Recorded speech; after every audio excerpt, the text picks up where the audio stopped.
Okay, class, this is lecture number 12. When we were last together, we talked about the roaring 20s, fun period of time. It honestly was. I mentioned to you about the two primary industries in this country, which was automobile building and also that of construction. I just want you to stop and think about it a few minutes. What does it take to build an automobile? And how many industries are tied into automobile manufacturing? Petroleum industry, and we just go on and on with that too. I've also mentioned to you about Charles Lindbergh. And from there, we talked about a brotherhood of sleeping car porters, which was a labor union, which was for African Americans, developed in 1925 by A. Philip Randolph. All right, and we mentioned about movies, silent movies, also the talkies with Al Jolson, and a jazz singer, which came out as the first talkie. It came out in 1927. I mentioned to you about these new and liberated women, these flappers of that period of time. You know, makeup, a short haircut with a bob, sexy clothing, if you will, and we'll move right along from that. And with the debunkers and H.L. Mencken. And also organized crime that was present in Chicago with that of Al Capone, Snorky, or Scarface, as he's sometimes referred to as. And I think towards the end of the class period, we talked about the Scopes monkey trial. You should be familiar with that. You need to know Clarence Darrow, William Jennings Bryan, John Scopes, and so forth there. John Scopes lost his case, by the way, and on a technicality, it was thrown out. And towards the end of the class period, I think I mentioned to you about the press at that time, Warren G. Harding, and I was rushing through this, so I want to go back and pick up a few things here about Warren G. Harding. Not one of our best presidents by any means here. I don't have a photograph of Warren G. Harding out right now, and I've got a little article over here to show you this article, which deals with our most scandalous president. And Warren G. Harding, quite a nice-looking guy, they said anyway. He wore size 14 shoes, the largest foot size of any president that we've had. He was married to a lady that was 5 years older than he. They called her the Duchess, by the way. And anyway, I think I have likeness of her here, somewhere in here, and that is not her. That is an aspiring actress, by the way. And let me try to find her. Here she is right here. This is the Duchess, the wife here. But for Warren G. Harding, he had a number of, shall we say, illicit sexual affairs here. He was a satiricist. He had an insatiable desire for sex. Here's one of his lovelies right here. I don't know, this seems to go hand in hand with the presidency, does it not? And that was probably an unkind thing to say. But Warren G. Harding died suddenly, as I told you the other day. We can look at the headlines here. Harding dies suddenly of apoplexy. We're not sure about that. Apoplexy is a heart attack, stroke. I'm not sure which one he died from. But now Calvin Coolidge becomes president. A man of very few words here. Calvin Coolidge here, got it backwards here. I was looking at him. And here's Calvin Coolidge here from Plymouth Notch, Vermont, by the way, who was the governor of Massachusetts. A man of very, very few words. There are recorded conversations from Calvin Coolidge, and I'm going to tell you, he had a rather annoying voice, folks. It really was. All right, but anyway, a very, very simple man here of few words. Had the first White House Christmas tree. It refused to use the telephone. If you want to talk to the president, you come to the Oval Office, and the president will talk to you. Anyway, there's a old story. It goes on that a young lady was at a dinner reception with Calvin Coolidge, and she told the president, she said, Mr. President, I have a bet with my roommate. Myra has a $5 bet. My roommate says that I can't get 3 words out of you. And Calvin Coolidge looked at her and said, you lose. Well, you'll have to figure that one out a little bit, folks. So let's take a look at the 1924 presidential election. And Calvin Coolidge will get the Republican nomination. I can't remember if I went over this with you the other day or not. And Calvin Coolidge will run against John W. Davis, Robert La Follette. Robert La Follette, who was from Wisconsin, by the way, often carried a pistol upon his body. And anyway, this is what we ended up with, 54% to 29% to 17%. Robert fighting Bob La Follette, and in the Electoral College you can see that. So Calvin Coolidge wins that presidential election there, and Calvin Coolidge probably could have won the 1928 presidential election, but just before the campaign started here, the nominations, Calvin Coolidge called the press in for a press conference, and he handed each one of the reporters there a little slip of paper, and this is what it says right here. I do not choose to run for president in 1928, Calvin Coolidge. And that is so typical Calvin Coolidge, a man of very few words. And so we're going to move into our 1928 presidential election. And the man who receives the Republican nomination, Herbert Hoover, and Herbert Hoover will run against the Democratic candidate who was Catholic. He was Irish. The country's just not ready for this, folks. And this man's name was Alfred Smith, and then the socialist candidate was Norman Thomas, and he received just a scant few votes here. He's no Eugene V. Debs. Eugene V. Debs, of course, who died in 1926. And if you can read my writing here, folks, in the popular vote, Herbert Hoover, 58%, Alfred Smith, 41%, in the Electoral College. It was a landslide victory. Herbert Hoover, 444, and Alfred Smith gets 87. And I'll show you what Herbert Hoover looks like here. And I would ask you in class here, folks, is this man smiling? Is this man smiling? I don't know. It kind of looks like a smirk of a smile on his face here.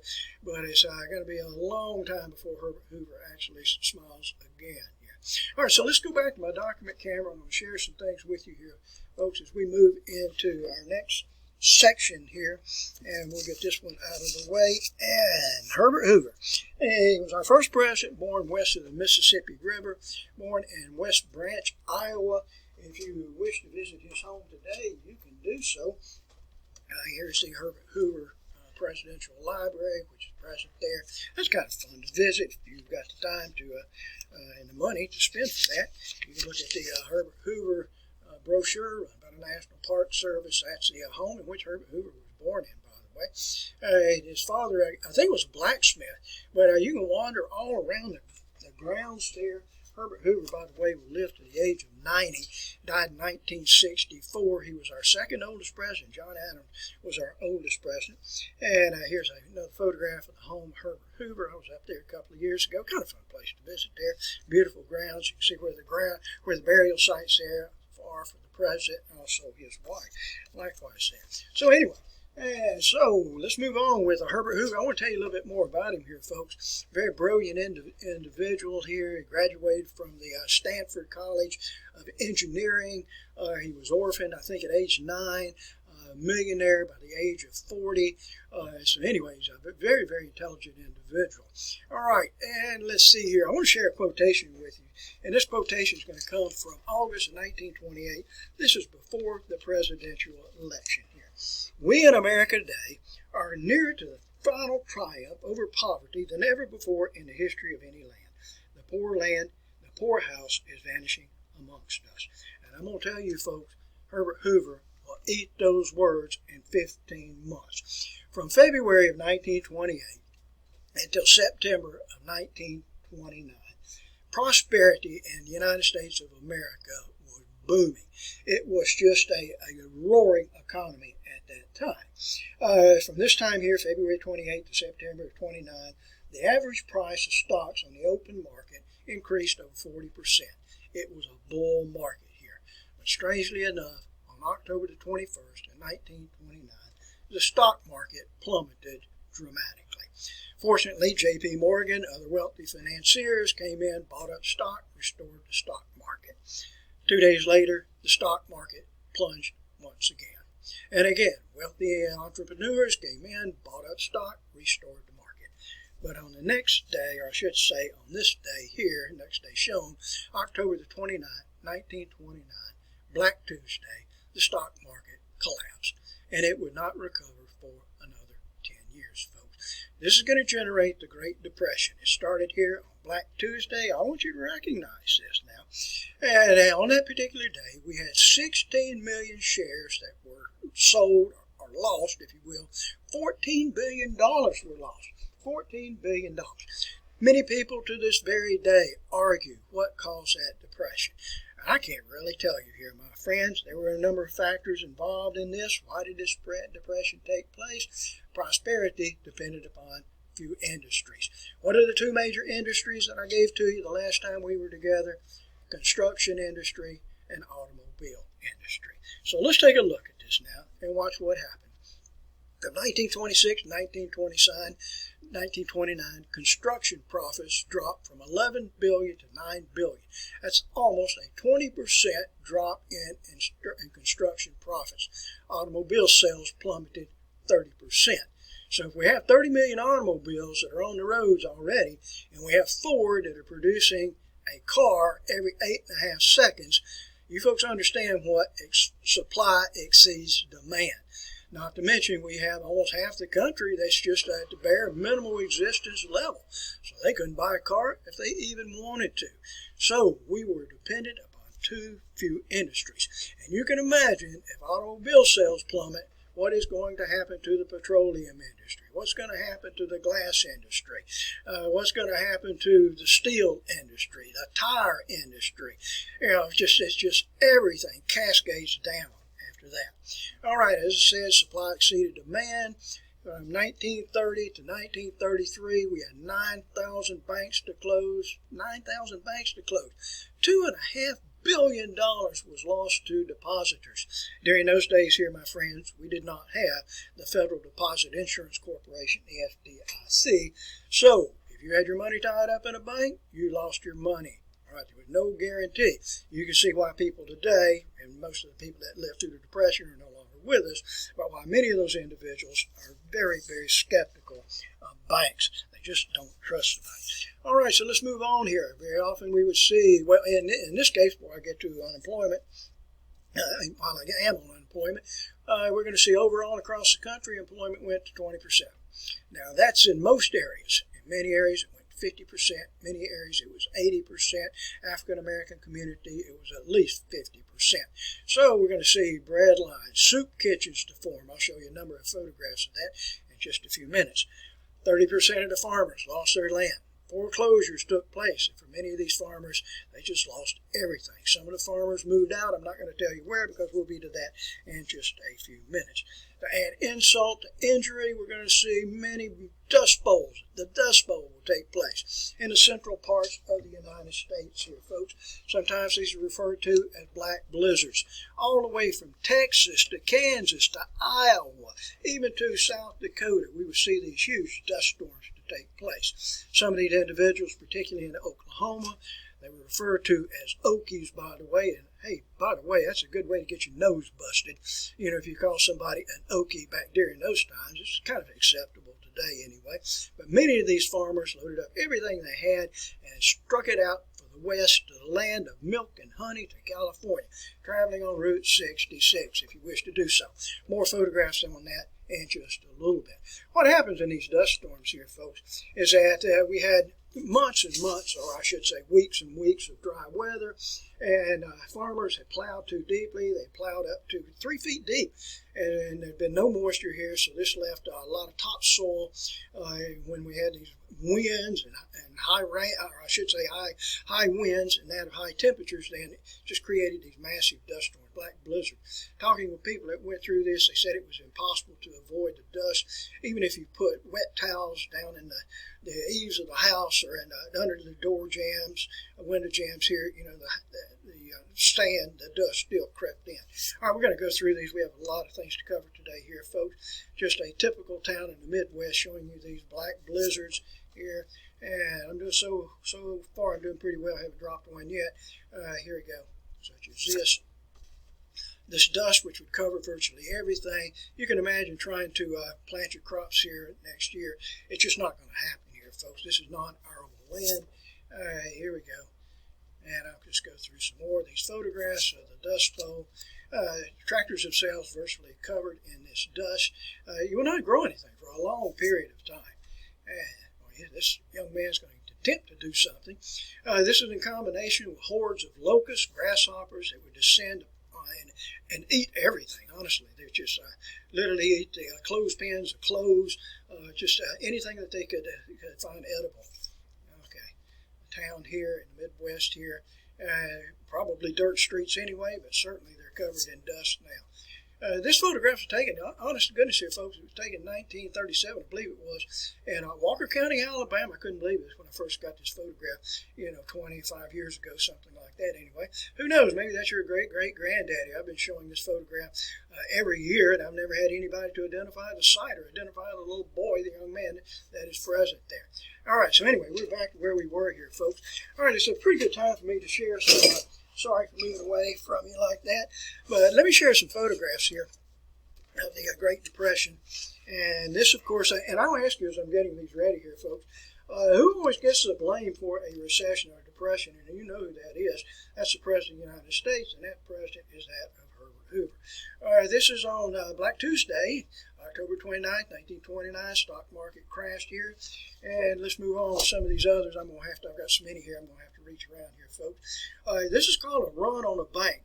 So hopefully the bank president has locked the door. And the reason for this is that when the banks don't have a whole lot of money. So when all these people, these depositors, investors, make a run on the bank, if they can get in, they start withdrawing their money, and maybe the first 10 people withdraw enough money that is theirs, and for everybody else, they are just literally out of luck with that. All right, so let's go on with some of these other photographs. For whatever reason, I don't know, these gentlemen, so to speak, here's a guy dressed in a three-piece suit, will go out onto the streets there and sell apples.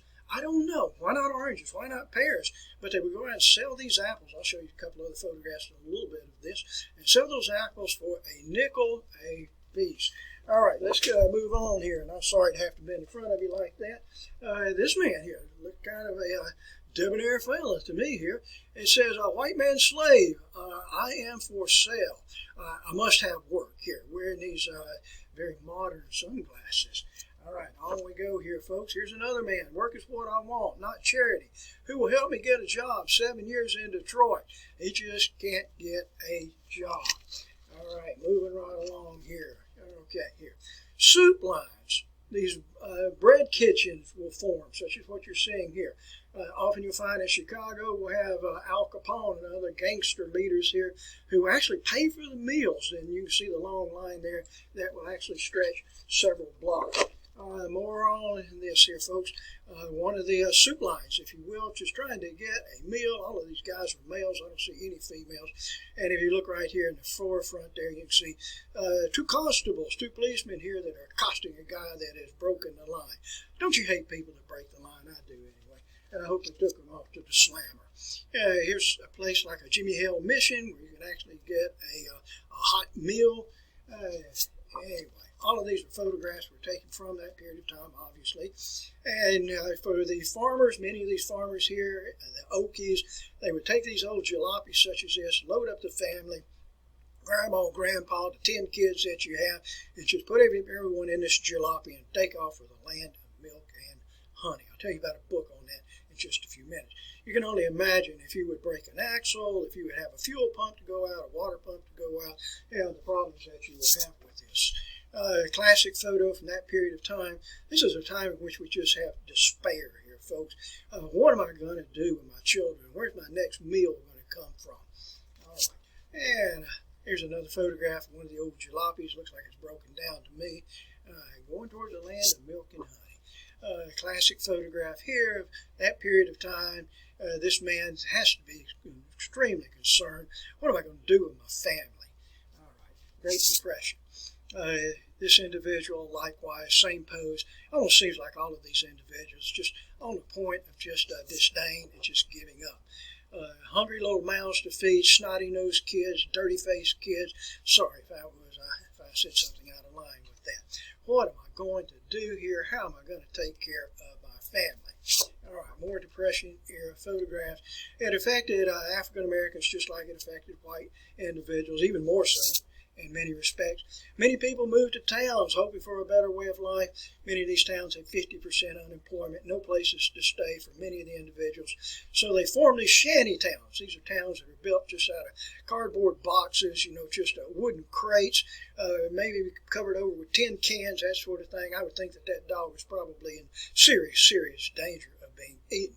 People, even though they called them shanty towns, people blamed the president for this, and they referred to them as Hoovervilles. Hoovervilles, that's not a very nice thing to say. Here's a Hooverville that was formed right outside of Seattle, Washington, and not one of my favorite places here, folks. Don't want to go there. So anyway, you kind of get the idea of what I'm talking about with all of this that's taking place during that period. All right, let's go back to our document camera here. Oh, I want to show you one other thing here, if I can find it here, to prove what I mentioned a few minutes ago. Where these guys would go out into the streets there and they would sell these apples. If you look at the upper photograph and the middle photograph there, you can see these guys, for whatever reason, I'm repeating myself, why they're selling apples, no clue, no clue. All right, on we go here, and let's get our light adjusted right here. And here we go. One incident that took place during this period of time, this is craziness. I'm looking around the room here, folks, and it involved Alabama. And it took place in 1931, Alabama, Stevenson, Alabama. That's up near Scottsboro. We give this title here, The Scottsboro Boys. Here's a book. I read this many years ago. It's A Tragedy of the American South by Dan Carter. I would recommend that to you folks for reading.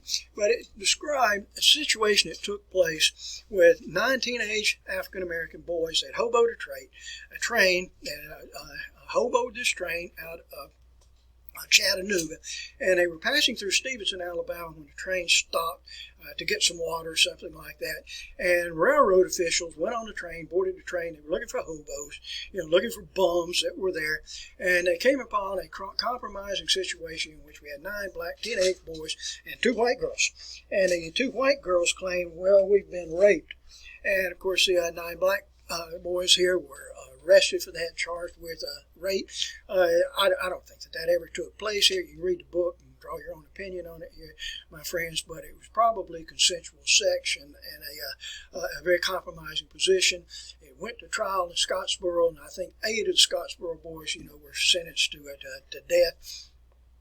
Later, it was appealed in Morgan County Courthouse, and I think 5 were paroled, 4 went to prison, 1 escaped, and anyway, it's kind of a blemish in that time. It didn't help matters that Scottsboro boys were represented by a law firm that was Jewish and communist, so it really gave a bad image there. For many of the Mexicans, and I say that Mexicans, not Hispanics, because they were from Mexico, but for many of these Mexicans, and I don't mean this to be funny here, my friends, but things were so bad that many Mexicans actually voluntarily went back to Mexico. They honestly did. They went back to Mexico because it was a better way of life in Mexico than it was here. And for many cities, many states, they would actually pay for Mexicans to buy them a train ticket to go back to Mexico here.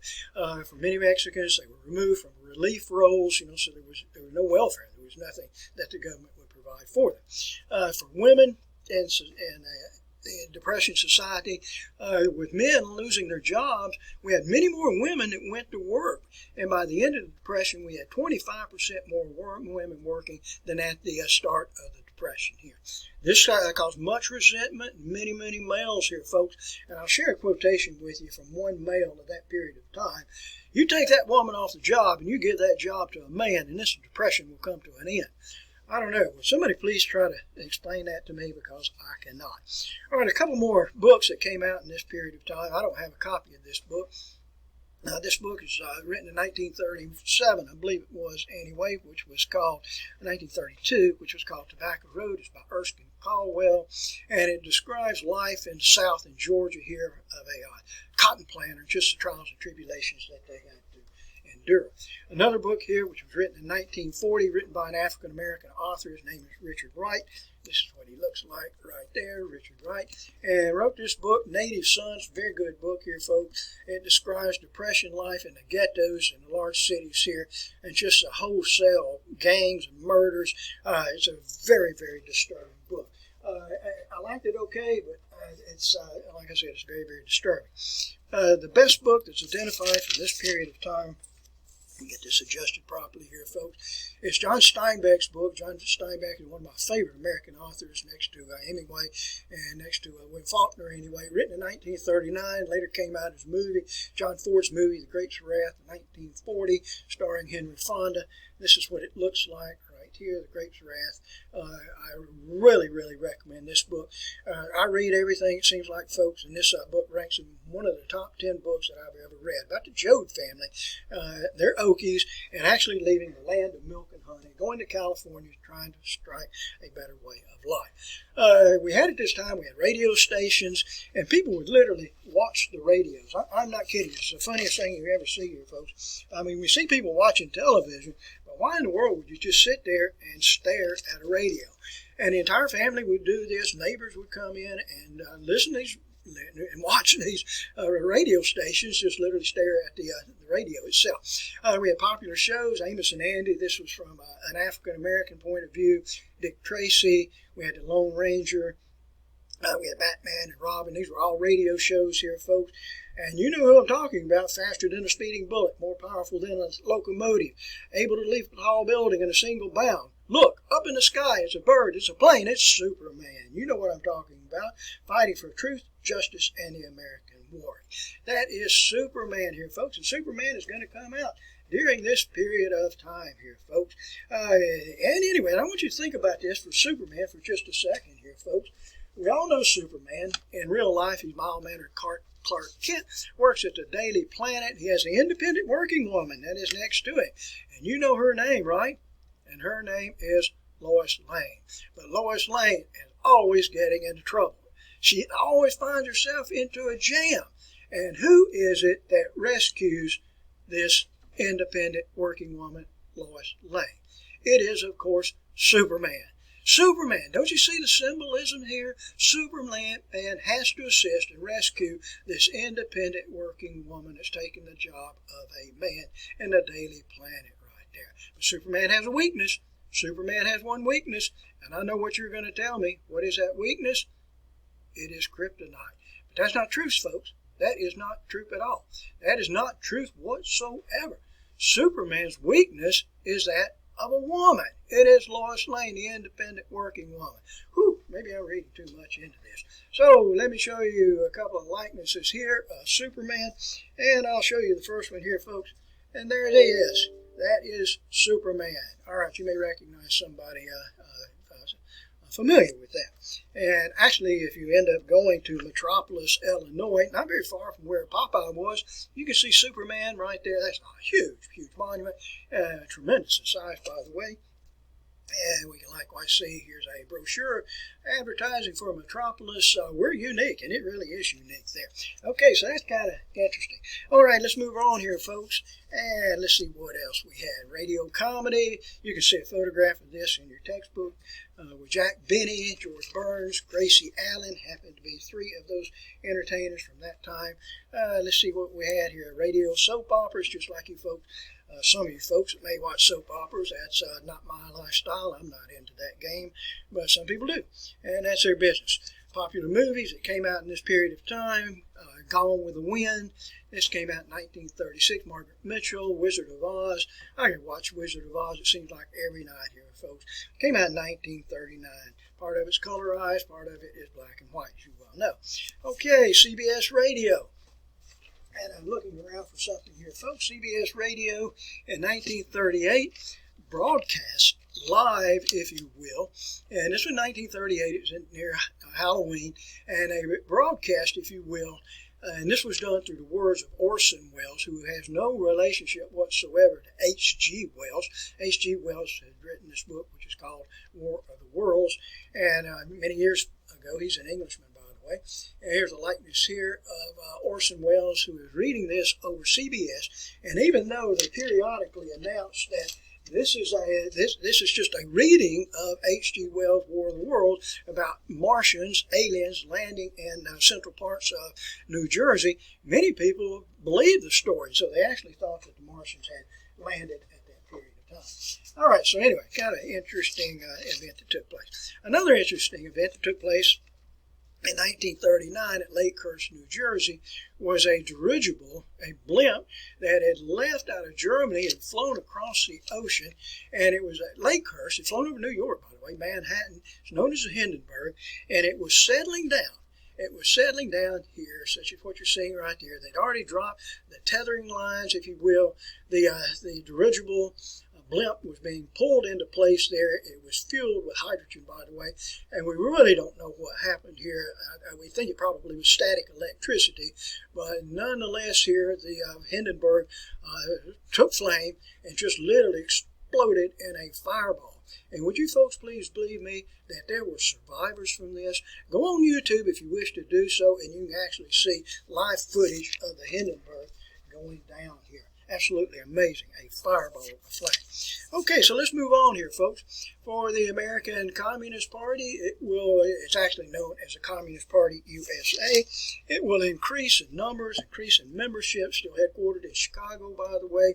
Many Hollywood actors, you just don't know about Hollywood actors and actresses here, my friends, but many Hollywood actors and actresses were a part of this. Writers, artists, African Americans, Mexican Americans, white Americans, European Americans, all had membership in the American Communist Party. Okay, so let me tell you about an event that's going to take place here, folks. And we'll talk about this again later on as we move down the road, but as we get closer to World War II. But I want to briefly mention here the Spanish Civil War. And the Spanish Civil War took place from 1936 until 1939. And it was actually two sides involved with this. And we had on one side what they referred to as this is the present government, as the Loyalists or the Republicans. And they were supported by communists. And most particularly, they were supported by Russian communists. All right, then we had the other side. And this other side, which were known as the Nationalists or the Phalangists, sometimes you'll see this spelled with a P-H-A-L, and these were fascists. And for these fascists, they were under Generalissimo Francisco Franco. Some of you may be familiar with him. I'll show you a likeness of him some other time anyway. But they were being supported by the fascists. And the fascists I'm talking about, Adolf Hitler and Benito Mussolini here. A big war that will take place here. Well, here's what I want you to know about this. About 3,000 young American Marxists, 3,000 young American communists went to Spain to fight on the side of the fascists. To fight on the side of the communists, of the Loyalist side. This is known as the Abraham Lincoln Brigade. Don't ask me really why it's called Abraham Lincoln Brigade, because I don't know. Sometimes if you read deeply on this, you'll find it's also known as the International Brigade. Ernest Hemingway, he was a part of this. He was part of it. In fact, he wrote a book about this. He wrote a book about this, For Whom the Bells Toll. All right, interesting book, very good book, one of my favorites, by the way. And it was the fascist side that actually won under General Franco. And as it turned out, amazingly, he became friends with the United States in the years to follow here. Okay, so anyway, let's go back to politics for a few minutes here. Okay, Herbert Hoover, and you know what he looks like here, folks. Herbert Hoover was inaugurated on the 4th of March in 1929. And I will tell you, good folks, for the first 6 months, it was business as usual for these Republicans. Things were going very, very well. It was just like it was under Calvin Coolidge. It honestly was, or even Warren G. Harding. A Republican ascendancy is what it was known as, but the Depression hit. And, of course, you know who gets the blame for that. And for Herbert Hoover, he tried to alleviate public panic. He promised all Americans prosperity is just around the corner. Just trust me, we'll all work together, and we will do, as Barney Fife says, we will nip it in the bud.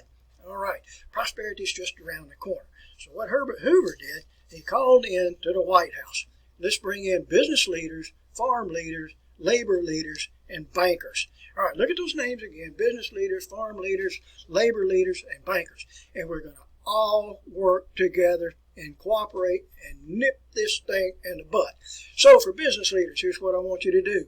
Don't overproduce. In fact, keep your production lines reduced a little bit. Don't lay off your laborers. Do not fire your workers. And for labor leaders, we'll do that one next. For labor leaders, don't strike. Do not strike here. Don't demand wage increases here. And for farmers, let's all volunteer with this, and we're going to grow less crops. If we grow less crops, this means that we have less production here, and this means that farm prices will stay higher than if we had an abundance of crops there, and it drives down farm prices here. And for all you bankers here, let's cooperate. Keep banks open. Don't bring foreclosures against these farmers and these business leaders. Well, here, friends, let me ask you, do you think it worked? And it did not work. Nothing that Herbert Hoover wanted was cooperated with. Business leaders will fire their workers, produce more goods here, and we'll find that this is going to be one of the most striking periods of time here, folks. Bankers don't cooperate with that. And farmers will grow as much produce as they can grow here. So this depression was destined to happen. All right, a lot of people blame Herbert Hoover for it. Herbert Hoover, well, he's just the guy that's going to get the rap for it here, folks. I think it would have happened with any president. It honestly would. So, Herbert Hoover, They established several government agencies here. You're not responsible for these. You're going to have so many to fool with the next time we get together here, folks. I don't want to beat you up too much today. We had the Agricultural Marketing Act, and under the Agricultural Marketing Act, this would be a government agency to help farmers maintain prices. We also had, in 1930, the Hawley-Smoot tariffs, sometimes known as the Tariff Act of 1930, that would regulate the farm prices of 75 farm products, 925 other products, foreign products that were coming into our country. European countries, other countries, they just turned around and established high tariffs on goods that were produced in the United States, so it just didn't work out here. Hoover also established, and I think probably this was his best action here, folks. Herbert Hoover created the Reconstruction Finance Corporation, the FRC. Did I write the numbers out for you folks here? And I did not. Yeah, I did. And this would provide up to $2 billion for failing banks, failing railroads, failing businesses. But it was just not enough. It was just not enough money. This depression was just destined to happen here, folks. So the Reconstruction Finance Corporation did not work. It did not work exactly just like it did not work with the American Recovery and Reinvestment Act of 2009. That was called the stimulus package here, folks. It didn't work at that time, and it didn't work in 1930 either. Okay, so let's move on here, and I want to tell you about an interesting event. And this is a sad event. I'm an Army veteran myself, so my heart always goes out to veterans. But it's picked up, it started in Portland, Oregon.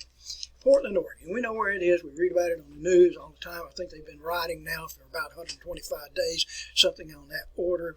By the time you hear this lecture, they probably will have been riding for almost 200 days or something like that. But a group of veterans out of Portland, Oregon, began a march, and they referred to this march as the Bonus March. And as they started to come across the country, and they were hoboing freights, that's what they were doing, they were hopping these freights and coming across the country. And the reason for this is that all these World War I veterans had been promised by Congress. Congress had guaranteed a congressional act of $1,000 to each one of these World War I veterans that was still living in 1945. All right, so figure that out here, folks.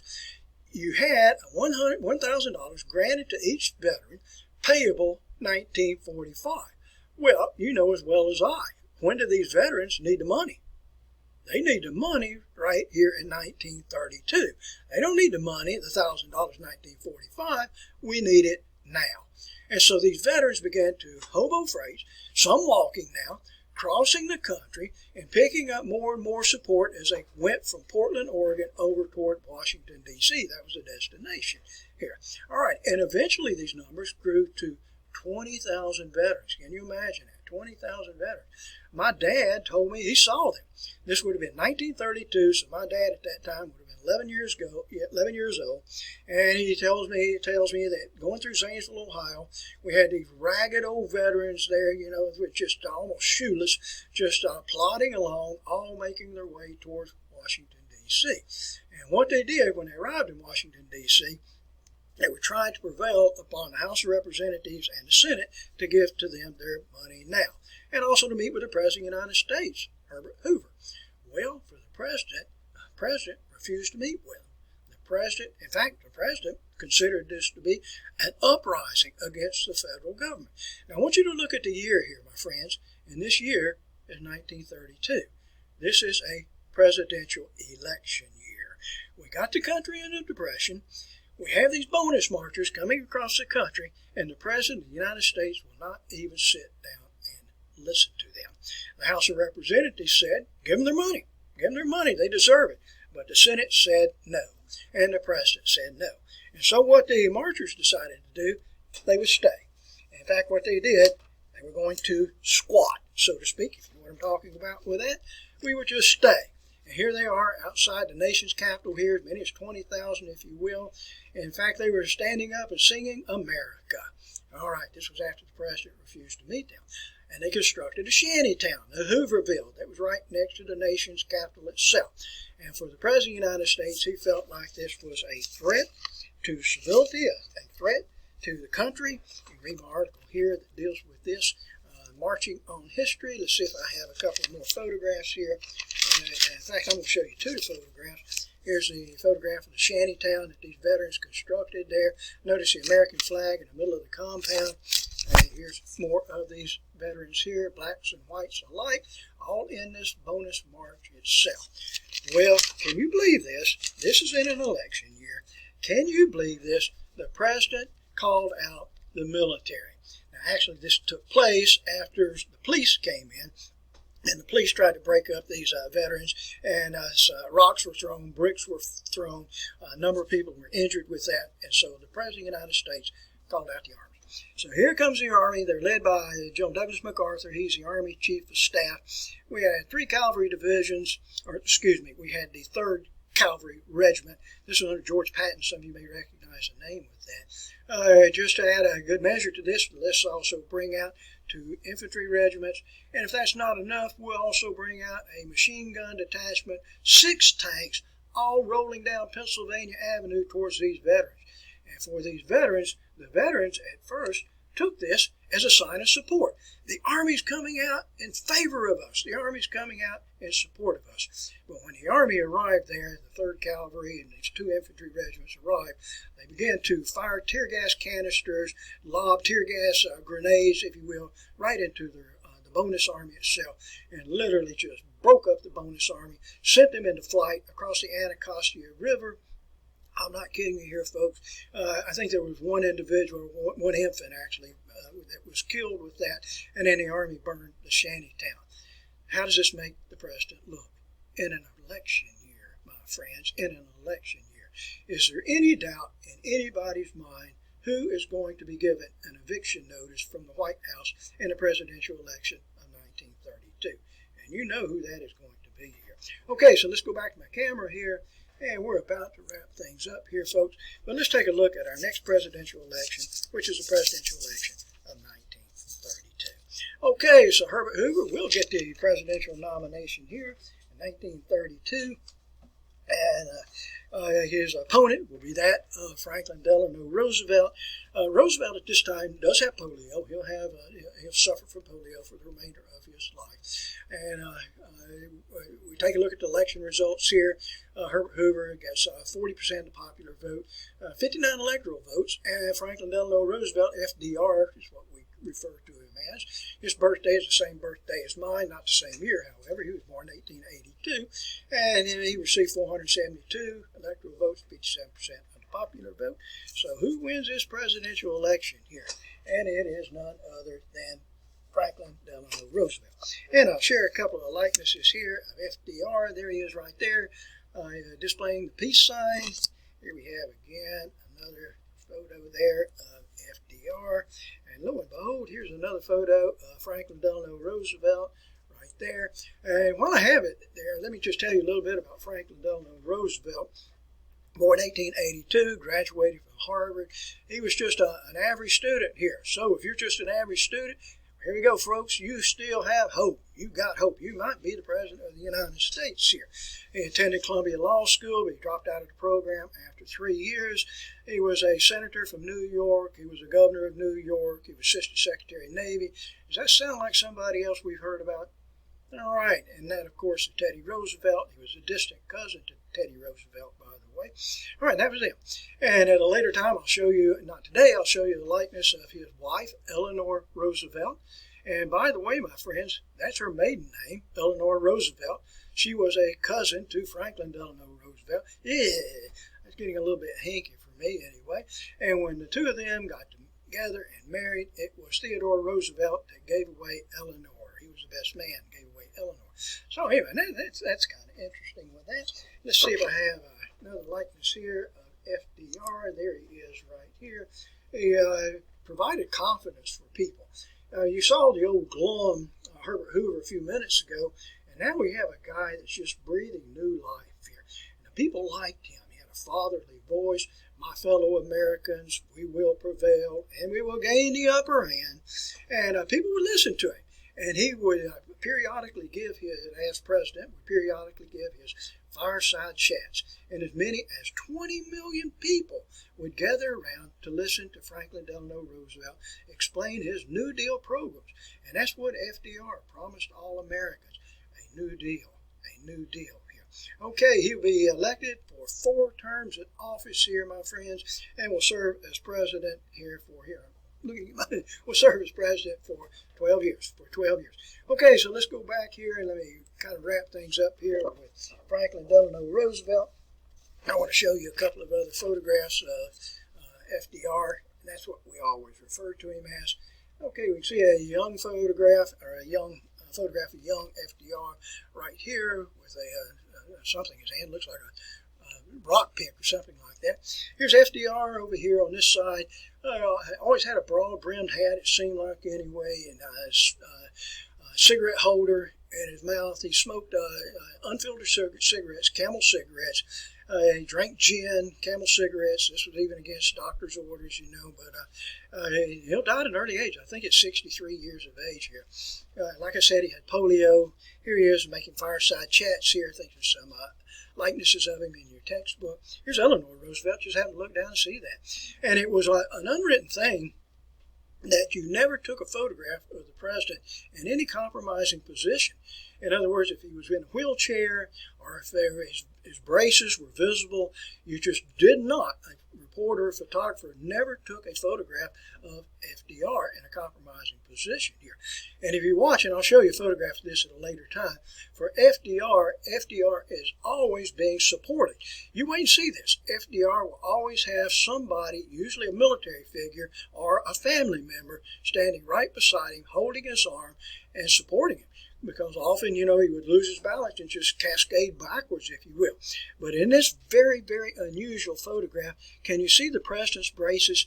You actually can see the president's braces, and he is in a wheelchair. The president came to the United States, by the way. His president came to Jasper, Alabama, by the way, and I'll tell you more about that at a later time. So let's move on. Let's see what else I need to address here about the president. Maybe I've covered all of this. He was our 32nd president, inaugurated on the 4th of March.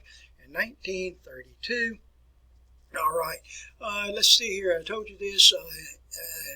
When FDR in the New Deal, however, did not end the Depression.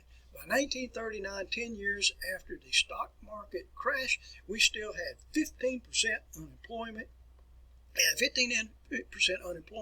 And the GNP for the country had not budged in 10 years. During his inauguration address, Franklin Delano Roosevelt warned all Americans, admonished all Americans, the only thing we have to fear, and you know what it is fear itself. And like I said a few minutes ago, he will make these fireside chats to the American public here. Alrighty, folks, so we're in good shape here. We're at the halfway point in the course, by the way. And when we come back the next time, anyway, we're going to be talking about the New Deal. And you'll get tired of me talking to you about alphabet soup. And I mean literally, that is what it is with these New Deal programs. And you're going to have to learn those New Deal programs too. We're going to have the WPA, the NYA, the CCC, the TWA, PWA, CWA, and we'll just go on and on with these programs here, folks. But that's fun stuff. So anyway, thank you for your attention here, folks. Stay up with your lecture material here and learn it as we go. All right, thank you.